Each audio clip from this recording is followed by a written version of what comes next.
Qui a tué Mouammar Kadhafi, le guide de la révolution libyenne? Et pourquoi celui qui voulait créer les États-Unis d'Afrique a-t-il été assassiné? On sait que tout bascule en 2011 quand les Occidentaux décident d'abattre Kadhafi.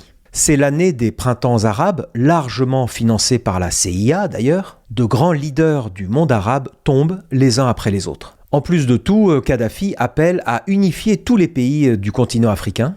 Il veut créer une seule armée en Afrique, un seul passeport, plus de droits de douane et surtout une seule monnaie unique pour tous les pays d'Afrique. Le but étant de résister à l'Occident comme il le dit lui-même. Pour l'Europe et les USA, un continent africain libre et indépendant, c'est une menace pour l'hégémonie occidentale. Il faut donc stopper Kadhafi qui est quand même au pouvoir depuis 42 ans.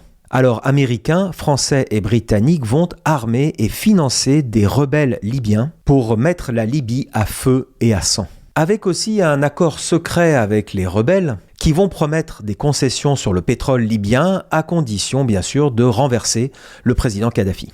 Mais le peuple libyen reste très fidèle à Kadhafi. En plus, les rebelles, ils sentent qu'ils vont perdre cette guerre civile, alors ils vont demander à la France et aux États-Unis une intervention militaire massive pour bombarder directement Kadhafi. La France et les USA vont carrément mobiliser l'OTAN, qui va légaliser une intervention occidentale en Libye dont Nicolas Sarkozy se fera le héros. Donc les avions de la coalition vont bombarder massivement la Libye en ciblant directement le pouvoir à Tripoli, mais aussi des civils dans les rues, ce qui va choquer profondément l'opinion internationale. Une bombe de l'OTAN va tomber pile sur la voiture de Kadhafi pendant les combats. Toutes les voitures s'enflamment littéralement et Kadhafi arrive à s'extraire de la voiture. Il cherche à se cacher, mais il va être très vite rattrapé par les rebelles. Il est alors lynché, torturé et puis sauvagement battu à mort. La scène a été filmée d'ailleurs, elle est sur internet et vous verrez, elle est d'une violence inouïe.